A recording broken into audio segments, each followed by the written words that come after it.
I'ma keep it going till there ain't nothing left. Going till there ain't nothing. Keep the flame on that.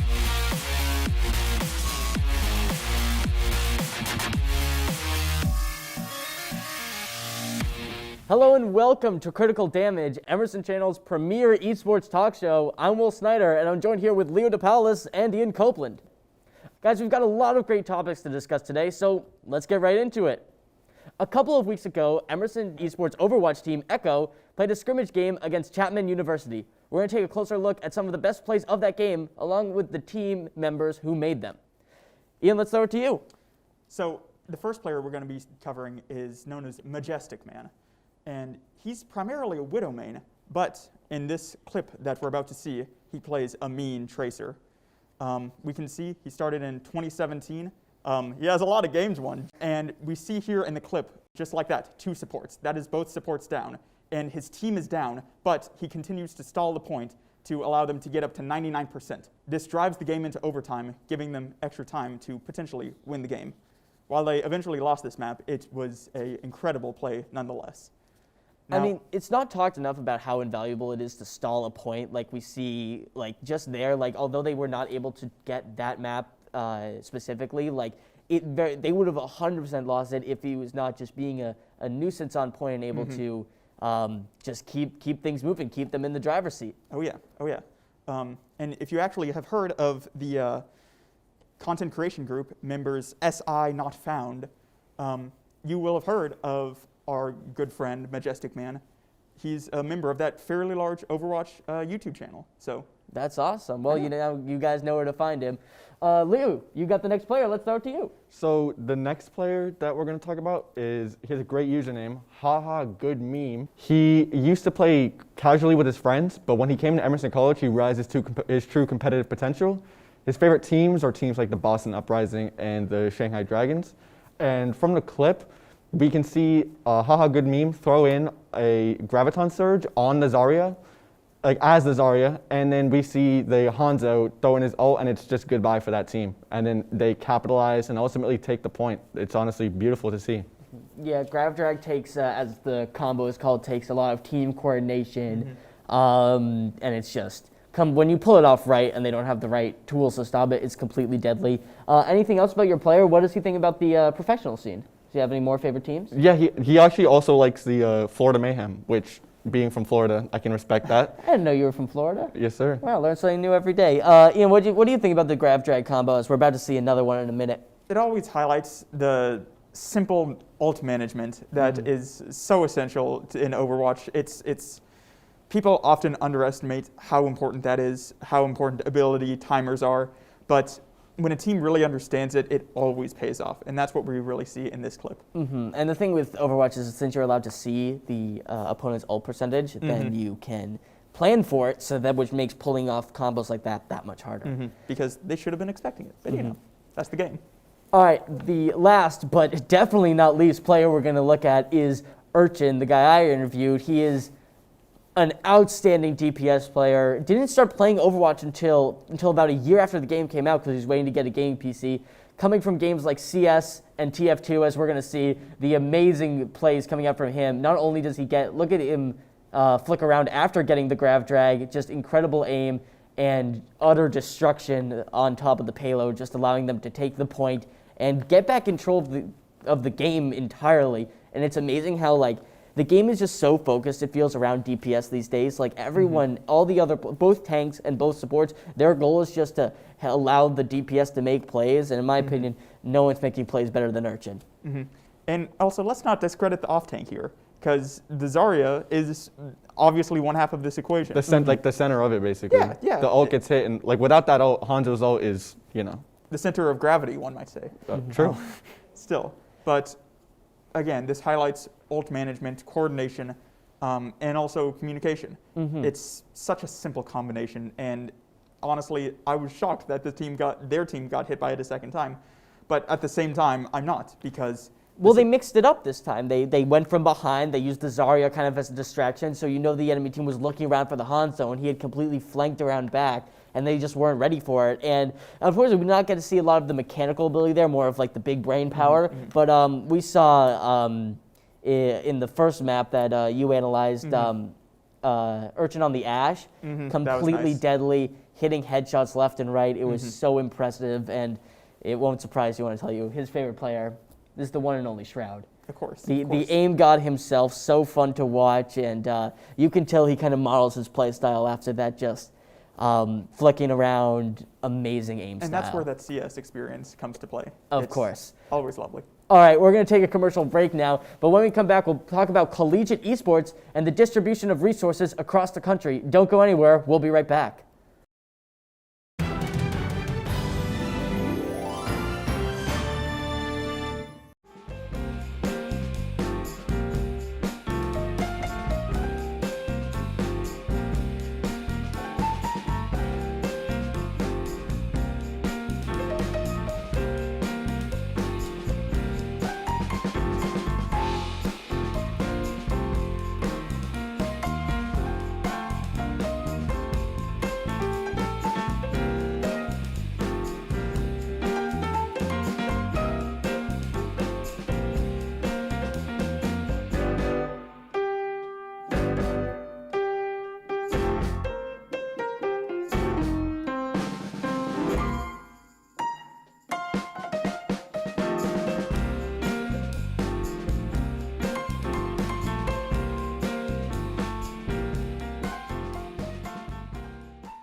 Welcome back to Critical Damage. Remember to follow us on Instagram at Critical Damage EC.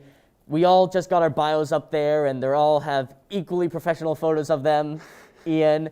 But let's move into the topic of collegiate esports. In the last decade, esports have obviously exploded into the collegiate atmosphere. Colleges and universities across the country have started hundreds of programs on their own, competing in conference play and tournaments throughout the year.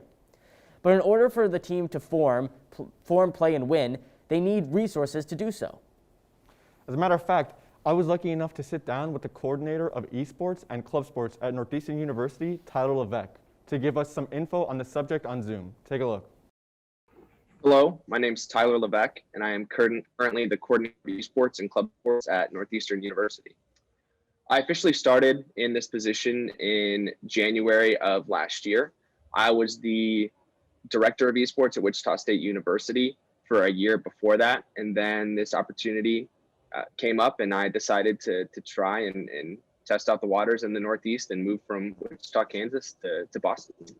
I think one of the biggest things that's changed is we went from club sports for all of esports to now we have a varsity division at this point. So students are now on scholarship to play esports at Northeastern University.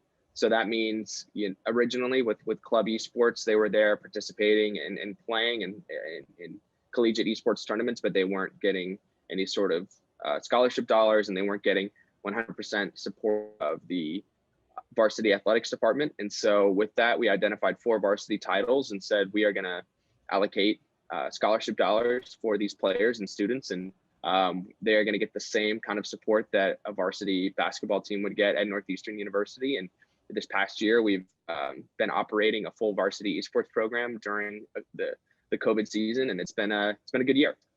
So they have the esports players have a lot of opportunity here. I think one of the first things is they have the opportunity to go to a flagship institution in the Northeast. That's a huge kind of selling point when we're looking to get esports potential student athletes to Northeastern. Is the school itself is a huge selling point. So whatever you're looking for, Northeastern is going to have it. The next, they also have academic resources as well that regular Northeastern students don't get, and they have academic to student advisory advisors and things like that they get assigned to when part of the varsity esports program. They get scholarship dollars to compete.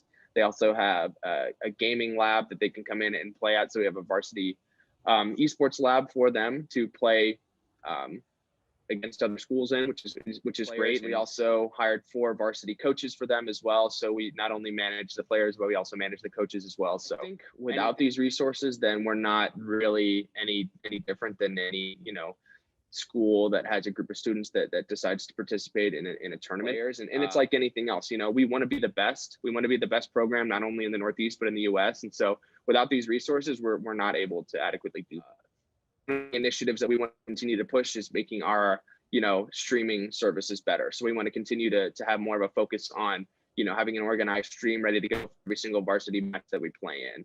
Another expansion with that could be maybe we add another varsity esports title, maybe add more scholarship dollars. That's always an option on the table. We're always looking to make the room better and the varsity esports space better. In 5 years, I fully expect this program to be the premier esports program in the Northeast. When you think, hey, I'm looking to go to a school, in New England for esports, the first school that's going to pop up is going to be Northeast. So here's what I really like about esports in colleges right now. They're COVID safe. They're an alternative that is just as engaging and has a quickly growing audience. We all know esports is huge. It's only getting bigger. It's something that, like, at this point, my grandfather knows about most likely. It's huge, and it's something that every college should be hopping on. Every college should be hopping on this opportunity here. It's a billion-dollar industry now. It is a billion-dollar industry. Yeah, exactly. And these colleges still have the opportunity to hop in at the grassroots level. Yeah. Imagine how much potential that would add, how much interest, because there are these kids in high schools who are really good at these esports. And I feel like but very few colleges, not enough, are taking advantage of this huge audience and this huge interest. Yeah. And you got to think that there's going to be one university, maybe Northeastern, with how much they're putting into the scene right now, that's just going to become just the titan of industry for collegiate esports. And and it's just so much easier to do than putting on another traditional sports, just in terms of cost. Leo, I know you had a lot of stuff to say about that. Yeah. So I think that esports players, honestly, should just be seeing how, poggers the opportunity to get this money for themselves is. True. But also colleges, as far as, like you were saying, costs go, should be seeing how they would only have to spend around $8,000 to $50,000 for starting up their own, the esports section of their college. That kind of, to a college that's really just pocket change. That's nothing. True, but you got to realize colleges are still running a business. They still need to make money for the school. Right, but that's what I'm saying. This is a great business opportunity for them to spend the $50,000, and then with all the fame and financial winnings that they can have from having their own section of esports at their college, it's definitely worth it. And also, unlike other sports, we were talking about this earlier, but you don't need specialized equipment. You need a computer lab that can play League, it can play Overwatch, it can play CSGO, it can play Valorant, it can play all the esports at the same level. But there's one source of money that the traditional sports have that esports does not, and that's ticket sales. So much of the college's money comes from being able to sell out these stadiums, and while there are stadiums and arenas for esports now, it doesn't make nearly as much money as traditional sports do. Plus, most esports streaming as an online platform is viewed online for free. Have you seen the international? Have you seen the mid-season invitational? But those are much rare. That's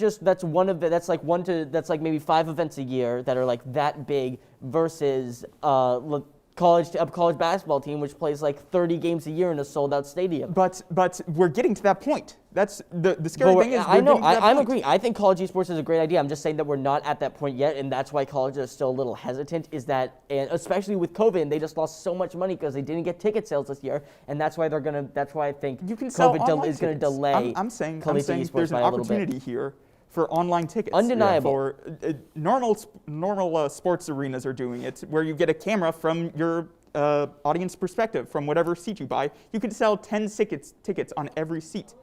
The opportunity is there. I'm just confused on why no one's taking advantage of it. I don't think that's anywhere. But also, we're underestimating the amount of money that colleges actually have. True. No, they could do it. They could do it, $8,000 to $50,000. But they have to see the monetary appeal. Like, they could do it. There's a million things college could do to make anything about them better, but it's just what they get. They have to always look at the return, and that's why I don't think we're not seeing colleges go full in yet. But like, I would much rather just watch like the stream of the game itself, like what everyone else is seeing on like Twitch or wherever else they're streaming it, versus a virtual seat. Like, well, it's like when someone takes a video of someone else's screen and then shows it to you. It's like, why can't you just show me the original video? It's more of an atmosphere thing, I'd say. Yeah, and I feel like you're not getting that if you're in a virtual seat. So that's what I think. I like your thinking on how to like adapt the esports world to COVID as well and have bigger events, but I just don't think that one works as well. I'm just excited when we just get LANs back, because that'll be the nice. clips, Nice. like, I gotta go to one. I'm gonna make sure I go to the next Rocket League LAN, because those look so fun, and I just can't wait till we have like true like high level international play esports back. And I think next year or maybe the year after, that's when we'll truly see, because esports, while may have lost some money, did gain a lot of popularity during COVID, just because there was not a lot of sports. I got you. Okay. All right, we're going to take one more break, but when we come back, a concerning patch update in Valorant we'll talk about next.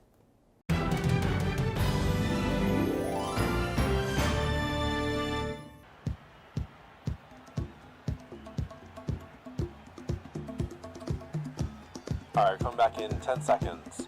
Ready, camera one. Camera one, get a wide shot of the entire thing, and in 3, 2, 1, take talent cue. Welcome back to Emerson College. Emerson Camera trails 4, get a shot of the players coming across the court. 10 seconds left. Emerson trails by 1 point. As Camera the 2 team close on the finishes person their shooting. timeout. Thanks, Joe. With 10 seconds left, Emerson is hoping to pull away and score this game. Camera 1, get a close up, follow them over. Emerson trails WPI 10 points. 10 seconds left. Emerson trails by 1 point as the team finishes their timeout. Camera 1, close up on number 33. Thanks, Joe. With 10 seconds left, Emerson is hoping to pull away. Follow the ball, follow the ball.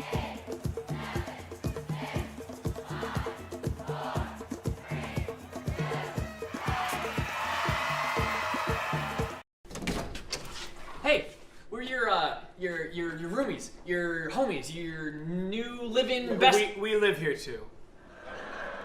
Thanks. Liz!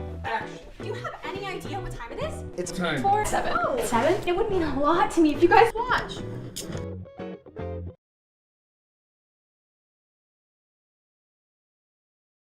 Welcome back. We end the show with a debate on tournament patching. Valorant's new patch, Episode 2, Act 2, has raised some eyebrows around the concerned professional gaming community. It comes at the third and final leg of qualifiers for the NA Valorant Masters event, prompting competitive players to wonder if the new agent Astra will be available for these matches in this event. This reminds us of another problem that spans across many games. What's the deal with patches that draw dangerously close to important tournaments? And should devs be allowed to release patches that close, or should they be more conscious of the pro schedules? Leo, bottom line, should tournament organizers have to play on the current updated patch? We have like instances in the past where this has gone wrong, like in League of Legends 2015, where they patch something and they made characters like Darius and Mordekaiser, you either play him or you ban him, because if you don't do either of those, you lose. So I think that when you have like an ultimatum like that, it's not good for the tournament itself, and it's not good for how making the game look outside of that tournament. I'm conflicted, but I think I disagree with you, Leo. These players are pro players. They should be able to adapt. That is what they are built to do. That is what they have trained to do. These games are ever evolving, ever changing. I love games that don't get patches. I love Super Smash Bros. Melee and Street Fighter Third Strike. These games don't get patches, but in the case of games like League, these games get patched all the time. And champions get broken all the time. Vigo is currently disabled in League because they just broke him. This happens all the time, and players should be able to adapt to it. The players should know the game better than anyone else. Well, they should be able to adapt for it, but surely it makes for more enjoyable viewing and more enjoyable gameplay for the players if they're playing something that they've been training for. Like they've been practicing on something for so long that we want to see what they've been practicing for. We want to see them at their best. We're just not gonna get that I don't if know they about release that. a patch, boom, like a nuke. Okay, well now let's see what you're all I think gonna I do. disagree with you because I think there is nothing more entertaining than a scramble. We all love to see when games go awry, when these teams start to fall apart and it just becomes hectic and chaotic. And also, this is the best way for metas to develop. That's But the pro players don't like that. That's the thing. Is you got like your pro players are they're the ones who are the best at your game. You should be celebrating. You should be coddling them. They should be the ones that are actually being helped by the game and Coddling? yeah, like you want them to do well because they represent your game. And the issue with these patches is that normally, since I come from Siege, I know patches run on the same seasons as the Pro League. So nothing really comes into effect that really messes something up before a major tournament. All the major content updates are before a season, so that whole season is the same, and I feel like stuff like that works so much better versus just throwing patches at a random time, especially before a major I want to event. go back to something that you said though, Ian, quickly, where you said that it becomes a scramble. I disagree. I think it becomes the opposite. If they drop a patch and one thing is broken, it just makes for everybody trying to play that one thing. It's less of a scramble and more of a they're going to play this one thing, and it's just going to, like, that one thing is what everybody's going to be focused on, and everybody's going to be wanting to playing. I There think are it's less things of to a... counteract that. For instance, Evo, last year, right before Hero dropped in Super Smash Bros. Ultimate, they banned him for that tournament. And they were like, he is an RNG-based character that we don't understand yet. We're just going to leave him out. Which is why I think they should play on old patches. Well, then we're getting to a difference of just updating the game's mechanics and stuff versus adding new content. Because, like, so for there, we're talking what's about the adding new difference? content that people aren't ready for. Well, there's, for example, for the Valorant thing, there was a specific issue with run and gun, where if you don't know, Valorant's a game much like CS, where there should not be that. There were guns in the game that were completely broken, that cost nothing, and you could just run and get a headshot with them. It was completely unfair, and they changed it by a little bit and then upped the price of the guns. And the tournament decided, I believe this was the first leg of the Valorant Masters qualifiers, and they decided not to use the new update and play on the old patch, which to me doesn't make any sense because it's not an issue of there being new content, stuffing players have to adapt to. It's just taking out things that shouldn't be in the game in the first place. But what we're talking about is you're talking about patches taking things out of the game. I'm talking about tournament organizers taking things out of the game. No, but it's real whether or not the difference? tournament organizers respect the game's decision to take those out. Yeah, or if like they the just- tournament organizers, like for certain games, they definitely don't have the say on whether they're allowed to do that or not. You know, like Riot would definitely have like the final ultimate say if it, like for League of Legends, not for fighting games, for example. Like if the tournament wanted to do something, they definitely have to go through Riot Games first. Well, Riot Games has banned glitches, banned exploits in their patches before during That's their different. tournaments. That's different. When you're talking about bugs and stuff before tournaments, that makes sense. That's more But like actual appropriate than to game just changes, add like more if stuff. they upped, I don't know, Darius's damage, right? Like before the next tournament, if they're not, why would they? But if they gave him plus 10 damage starting at the beginning of the game, everybody's playing that. Let me get your Everybody. guys' thoughts That's on the like type the of thing that current just- situation. Let me get your thoughts on the current situation. This is how we started. This is Astra, who is probably one of the best pieces of content Valorant has put in the game in a while, is definitely going to impact the competitive scene. It's a very like smoke-heavy type of agent, like stuff that the competitive scene desperately needs. And it is 100% going to be part of the meta. Like pros have been talking about a 100% pick rate type deal. So knowing that it's definitely going to be a major impact on the meta and that it was released just a short while before the tournament, do you think that in this scenario, I know you guys were on opposite sides, but in this specific scenario, should the agent be allowed in this most recent tournament? No. There's too much risk. There's too much risk. Just wait till after. Like you're gonna put a whole new thing into the game that there's like different things people will discover. Like not everybody has like tried every combination of thing in the game. It's ultimately risky. Just wait to release it. Like why not? Okay, Wait well, to no, release hold on. it? Are you saying Yeah, wait to release it, or the tournament should just play on the latest patch? Because we're talking about Riot a lot. Yeah, because we're both yeah. talking Then I about League misspoke. and- Then I misspoke. Release it so everybody can play it, but for the tournament itself, roll back. Okay, that's fair, because Yeah, that's like- what people are like, playing on. 'Cause people I was should be gonna allowed say, to- Riot, yeah, yeah. like, while I said they should cater to pros, they have there's more I casual understand where you're players than there are coming pro from players. in this scenario. I understand where you're coming from in that we've already played rounds of this tournament. This is literally in the middle of a tournament. I understand where you're coming from, but right before a tournament, I think you should be able to play on that patch. If Astra came out right before the tournament, Like normal players. All right, guys. Yes. Yeah. But Guys, we don't have much time left, so let's just hear your closing thoughts on it. Leo, we'll start with you. Closing thoughts. Roll back to a previous patch to avoid Chaos. chaos. Exactly, just pure chaos. I have to disagree. There is so much opportunity to fix game-breaking problems right before a tournament heads up, and that's the best way for new metas to develop quickly. I'm sorry, Ian. I'm gonna have to disagree with you. Leo's right. They should just do whatever patch makes the most sense, is easiest for pros.